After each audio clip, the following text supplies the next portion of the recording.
ध्यानाभ्यास के इस मुक्ति प्रदायनी अनुष्ठान में आपका हृदय से स्वागत है, अभिनंदन है, अभिवादन है।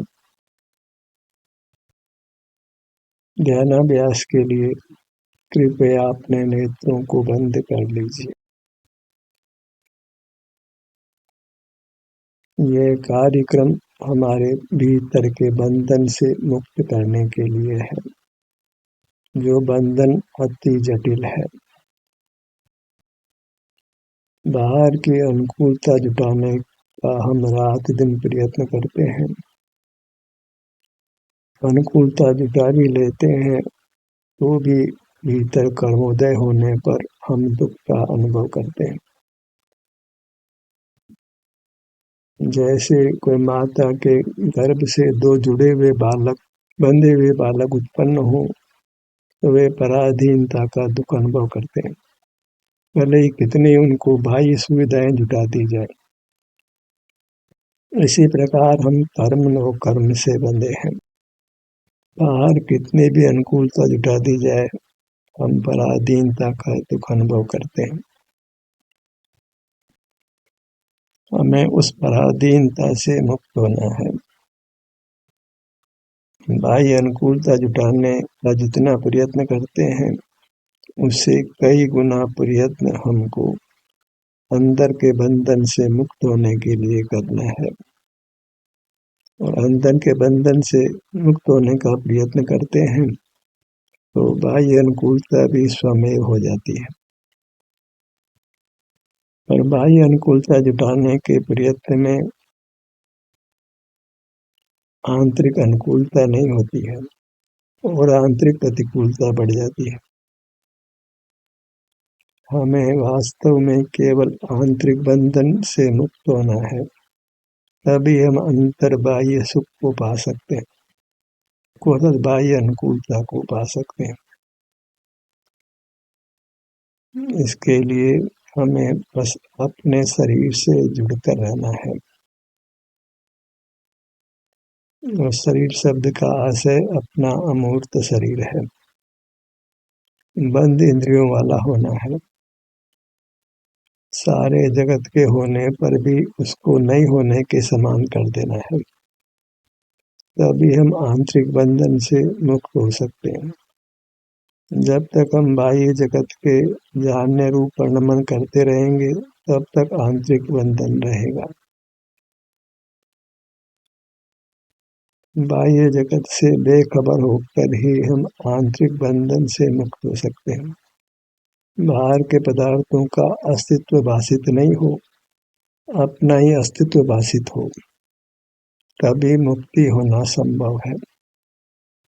जब तक बाह्य पदार्थ ज्ञान के गेय बनेंगे, तब तक बंधन बना ही रहेगा।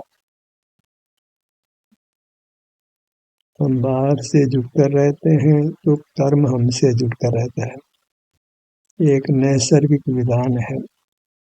और जब बाह्य जगत से जुड़कर नहीं रहते हैं तो आंतरिक बंधन भी मिट जाता है। बाह्य जगत से नहीं जुड़े तो स्वतः ही हम अपने से जुड़ते हैं, अपने अमूर्त शरीर से जुड़ते हैं। तीसरी कोई व्यवस्था नहीं है, या तो बाहर से जुड़े या भीतर अपने से जुड़े। अपने से जुड़कर ही हम बंधन मुक्त हो सकते हैं। निर्बंध जीव ही सुख का अनुभव करता है। हमें निर्बंध होना है, इसकी रात दिन छटपटाहट होनी चाहिए। मूर्त के बंधन से मुक्त होना ही है। प्रतिक्षण अपने आभ्यंतर अमूर्त शरीर से जुड़कर रहना है। वही आत्मशुद्धि का उपाय है, बंधन मुक्ति का उपाय है। हमारा स्वरूप स्वभाव से ही वीतरागी है, तो अपने स्वरूप से युक्त होते हैं तभी वीतराग हो सकते हैं। स्वभाव से हम राग रहित हैं और सुखी हैं। ऐसे स्वभाव से युक्त होकर हम वितरागी रहते हैं तो निर्बंध रहते हैं और सुख का अनुभव करते हैं। एक ही लक्ष्य बनाइए कि निर्बंध होना है, उसके लिए पर का लक्ष्य छोड़ना है, बाह्य जगत को अनजाना करना है। मानव जगत में बाह्य पदार्थ कोई नहीं है, पूरे विश्व में आप ही हैं।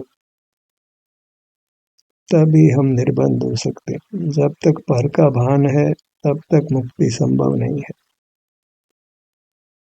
निर्बंध होने के लिए अकेले हो जाना है, तब स्वतः ही निर्बंध होंगे। जब अपने उपयोग में कोई दूसरा नहीं है तब हम अकेले हैं, अन्यथा तो भीड़ में ही है, संग नहीं है। असंग जीव ही मुक्ति पाता है, संग में रहने वाले जीव को मुक्ति नहीं है। असंग का अर्थ पर का संग नहीं, अपने मूर्त का संग है।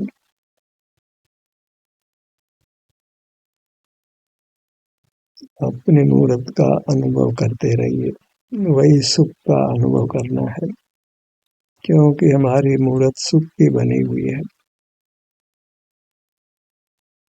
अपने मुखमंडल पर आइए।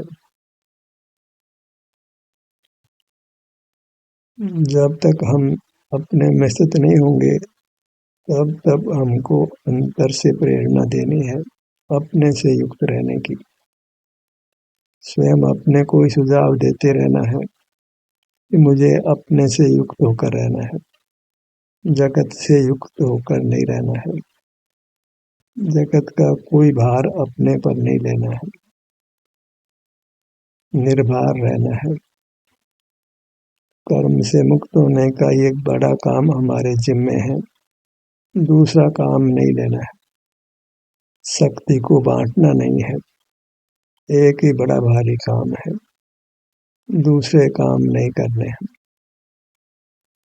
आपके आप अनुभव रूप रहने का एक बड़ा काम है, इसी से हम कर्म से मुक्त हो सकते हैं, स्वाधीनता का सुख भोग सकते हैं, स्वाधीनता की श्वास ले सकते हैं।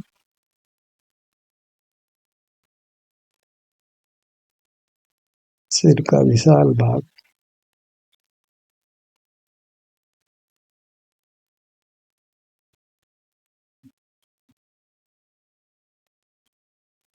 सुख में दुख में दोनों में ही हमें अपने अवलंबन से रहना है। दुख तो अनादि से ही मिला है, क्योंकि अनादि से हम कर्म से बंधे हैं। दुख बस मिटाना है। अनादि से इंद्रियां मिली है, इंद्रिय ज्ञान हो रहा है, हम कर्म से बंध रहे हैं। अब इंद्रियों को उपयोग में नहीं लेना है। इंद्रियां हमको बाह्य जगत से जोड़ती हैं, उस इंद्रियों का तिरस्कार करना है, बाह्य जगत से नहीं जुड़ना है। बाह्य जगत से जुड़ना खाज को जाने जैसा है, उससे कभी बाह्य जगत से तृप्ति नहीं मिल सकती। खाज को जाने से खाज बढ़ती है, बाह्य जगत को जानने से तकलीफ बढ़ती है, मिटती नहीं है और अधिक हो जाती है। बाह्य जगत को जानना पराधीनता से है और पराधीनता का ही कारण है। अनादि से हम पर प्रकाशक रहे हैं, इंद्रियों से पर प्रकाशन की शक्ति मिली है, वह विभाव रूप शक्ति है। उस शक्ति के उपयोग से ही हम विभाव रूप परिणमन कर दुख पाते हैं। विभाव विभाव को ही जन्म देता है।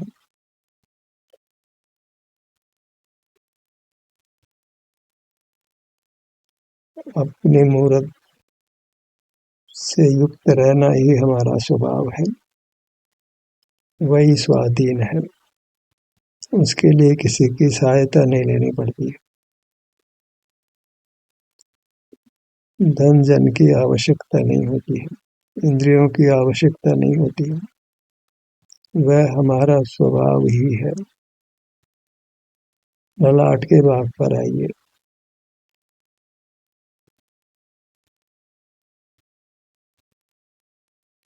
यदि अल्पकाल भी हम अपने अमूर्त शरीर के सन्मुख होते हैं तो निश्चित ही हमको दिशा मिलेगी, मार्ग दिखाई देगा। जैसे अंधेरे में कोई बिजली की चमक हो अमावस्या की रात्रि में, तो पास की सड़क दिखाई दे जाती है और उस पर चलकर हम गंतव्य को पा सकते हैं।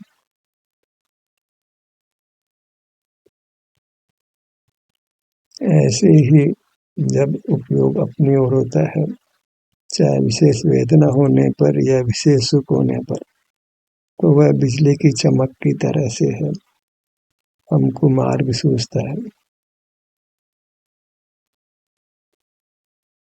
सुख दुख अपने में होता है, बाहर सुख दुख नहीं है।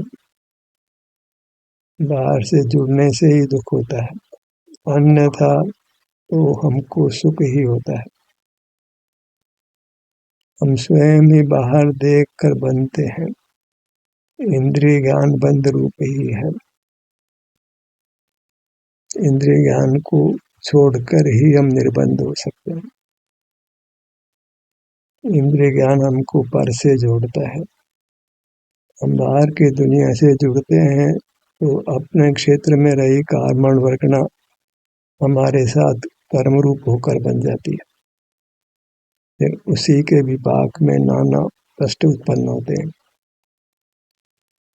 बाहर के जगत से नहीं जुड़ना है। परोपकार के कार्य से हम अपना ही अपकार करते हैं। भले ही परोपकार में हमको सुख सा लगता हो, पर उसमें हमारा बड़ा अपकार होता है। पर का उपकार हमारा उपकार दोनों साथ नहीं हो सकते। हम अपना अपकार करके ही पर का उपकार करने में निमित्त होने का प्रयत्न करते हैं। अपने उपकार में पर का कोई स्थान नहीं, पर का कोई विकल्प नहीं, पर का कुछ जानना नहीं। अपने उपकार में हम अपना ही अनुभव करते हैं, वहाँ दूसरे का कोई काम नहीं। गुरु मध्य पर आइए। काम इतना ही है कि जगत से विरक्त होना है। बाहर का जगत वो हम विषय करते हैं तो अंतर में बंधन हो जाता है, और जहाँ बंधन है वहाँ दुख है। बाहर के जगत से किसी भी कारण से जुड़ना नहीं है, किसी भ्रम में नहीं रहना है। बाहर में हमारा कुछ कर्तृत्व नहीं है, हम केवल अपना ही हित कर सकते हैं, ऐसी मर्यादा है। पर चिंतन छोड़िए, अपने हित में लगिए। हर कदम अपने हित के लिए हो,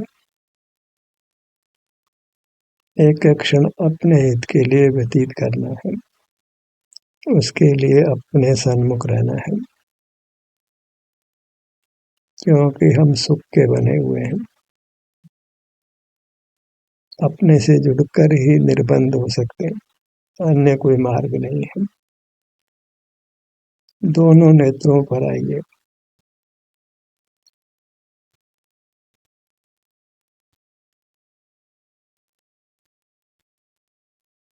जहाँ मुख अपनी ओर है वही हम निर्बंध होने लगते हैं, और जैसे जैसे निर्बंध होते हैं वैसे वैसे हम सुखी होने लगते हैं।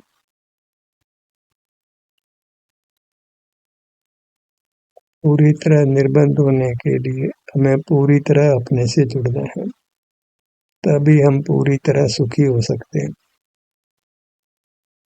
बायां नेत्र,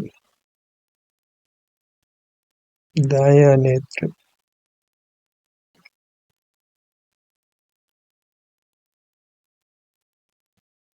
सुख में सुमरन जो करे तो दुख का एक हो।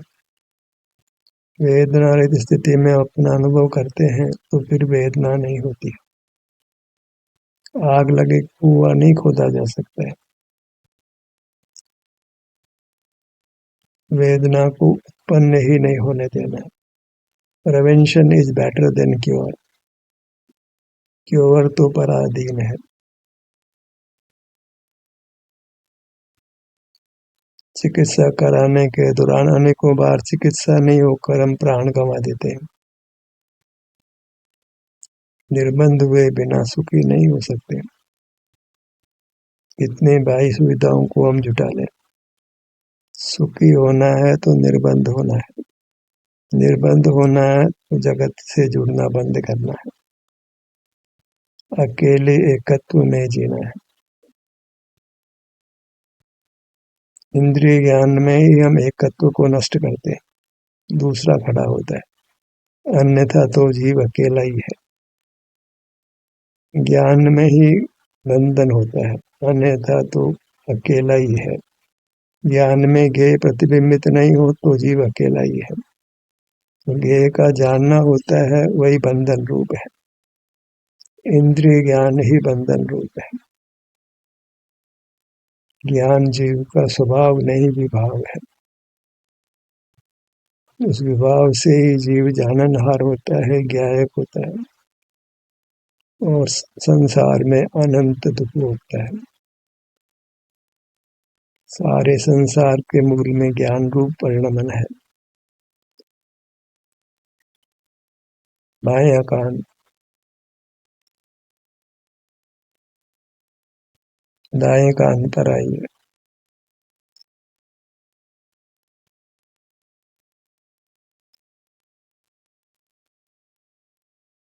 अंतर्मुख चरण ही हमको परमात्मा बनाने वाले हैं। अंतर में वीतरागी परमात्मा है। उसके सन्मुख होना ही वीतरागी परमात्मा की आराधना करना है।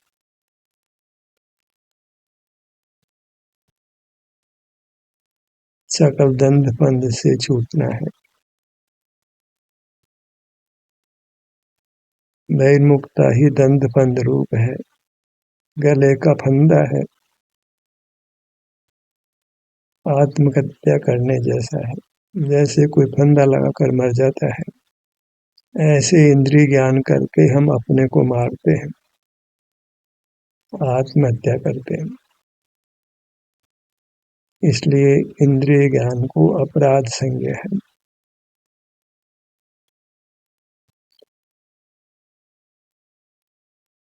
होठों के भाग पर आइए।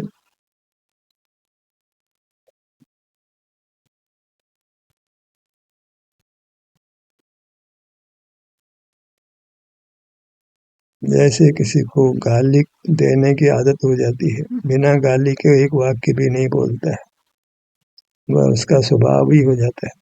वो खुद भी कहता है ये मेरी आदत ही हो गई, मेरा स्वभाव ही ऐसा हो गया। ऐसे ही इंद्रिय ज्ञान हमारा स्वभाव ही हो गया है। विकृति ने गहरी मजबूत जड़ें बना दी है। हमें सख्ती से उस विकृति को हटाना है, अन्यथा विकृति ने हटना नहीं है। हम वास्तव में इंद्रिय ज्ञान से ही बंधे हुए हैं। इंद्रिय ज्ञान ही बंधन रूप है और उसकी जड़ें अनादि की है, बहुत मजबूत है। पूरी ताकत लगाकर ही हम इसकी जड़ों को उखाड़ सकते हैं।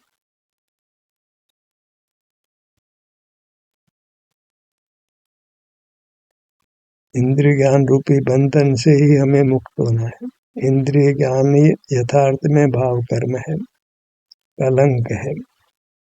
इसीलिए इसको निंद कहते हैं, व्यभिचार कहते हैं, विस्कुंभ कहते हैं। मुख के भीतर जीवा पर आइए।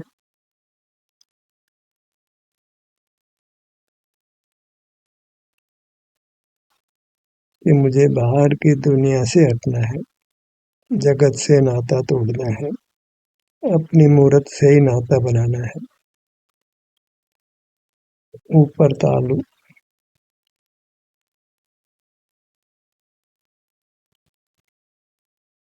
कंठ का भाग,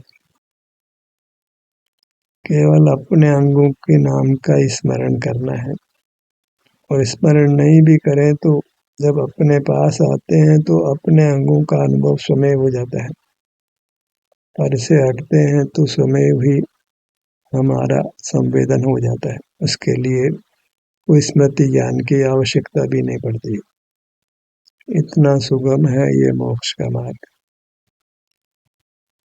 बुद्धि पूरा मुखमंडल। मुख्य परिचय तो अपना हो ही गया। जब मुखमंडल के विस्तार में विचरण किया तो बहुत कुछ हमको हमारा परिचय हो गया। यही पंच द्वार हैं, इंद्रियां हैं जिनसे हम बहिर्मुख होते हैं। मस्तिष्क भी यही है जिससे शुद्ध ज्ञान होता है। गर्दन के भाग पर आइए।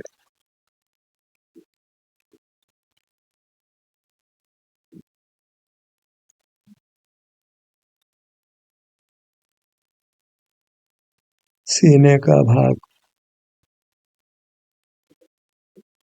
धड़ भाग में भी अनेकों रोग होते हैं, तो धड़ भाग की उपेक्षा नहीं करना है।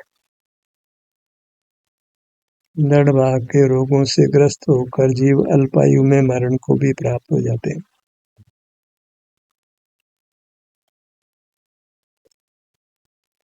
फेफड़ों का स्थान।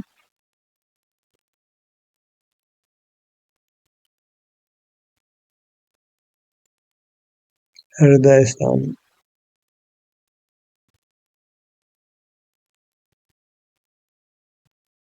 इस भाग से भी पूरे शरीर का नियंत्रण होता है। इस भाग को अति महत्व देना है।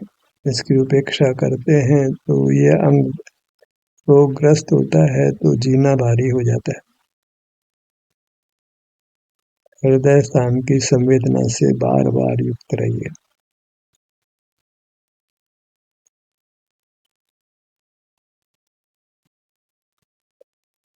और अपने भाग पर आने मात्र से ही हम स्वस्थ होने लगते हैं। बाह्य उपचार की कोई आवश्यकता नहीं रहती है।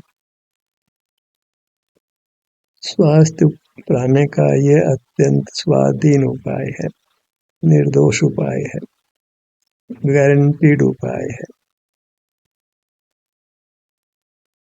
कुछ अपवाद को छोड़ दें। जब शरीर का छेदन वेदन हो, शल्य चिकित्सा की आवश्यकता हो, वहीं कुछ पराधीन होने की आवश्यकता पड़ती है। अन्यथा तो अपना मुख अपनी ओर करके ही हम स्वाधीनता से पूरी तरह स्वस्थ हो सकते हैं, परमात्मा हो सकते हैं। पेट के भाग पर आइए।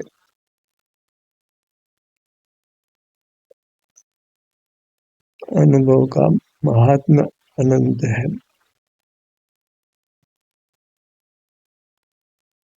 हम इसकी महिमा को कम आंकते हैं। स्वानुभव से परमात्मा पद मिलता है। अनंत काल सुखमय होता है। पेट का भाग विशाल है।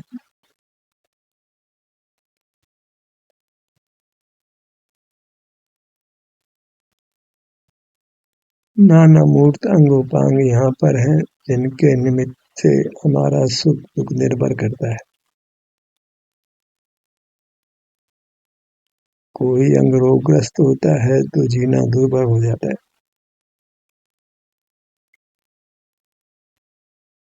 जहाँ महत्वपूर्ण अंग काम करते हैं वहाँ हमें अधिक जुड़कर रहना है। मूर्त शरीर के साथ हमारा घनिष्ठ संबंध है, यह सदा ही याद रखना है। इसलिए मूर्त शरीर की उपेक्षा नहीं करना है।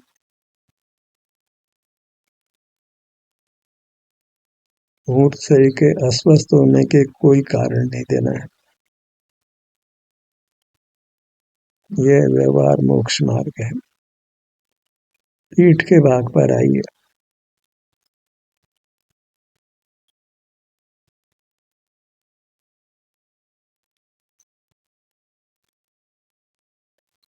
एक सुई जितनी नोक पर भी रोग हो तो मरण तक का प्रसंग हो जाता है, भारी वेदना हो जाती।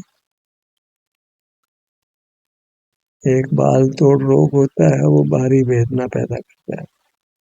एक इंजेक्शन गलत लगा दिया जाए तो भारी पीड़ा हो जाती है। बायां कंधा, दायां कंधा,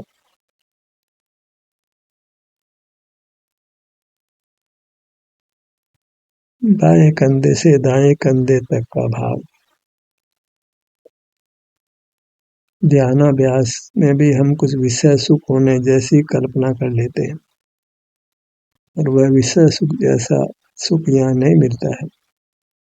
तो यहाँ आकर विषय सुख की कल्पना नहीं करना है। हम तनाव रहित रहते हैं, स्वस्थ रहते हैं, फिर धीरे धीरे उत्तम अतीन्द्रिय सुख मिलता है, बढ़ता है और पूर्ण होता है। कमर का भाग, बाएं से दाएं,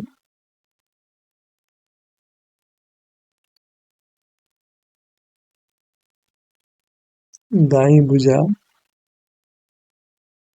बाएं भुजा।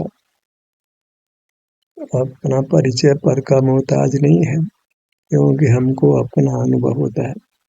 सिर से पांव तक हर भाग का हमको अनुभव होता है, अत्यंत स्वाधीनता से। इसलिए हम अपना अनुभव कर सकते हैं, कभी भी कहीं भी, दिन हो चाहे रात्रि हो, सर्दी हो कि गर्मी हो कि बरसात हो, इस देश में हो कि परदेश में हो। दायां पैर, चरण तल,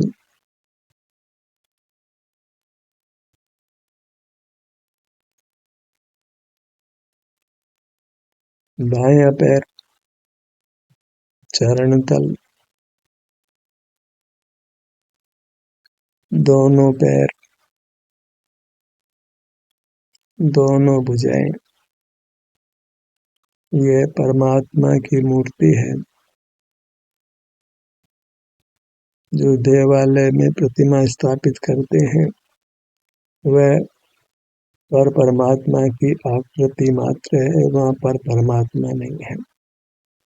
और हो तो भी उनका सुख हमको अनुभव में नहीं आ सकता है।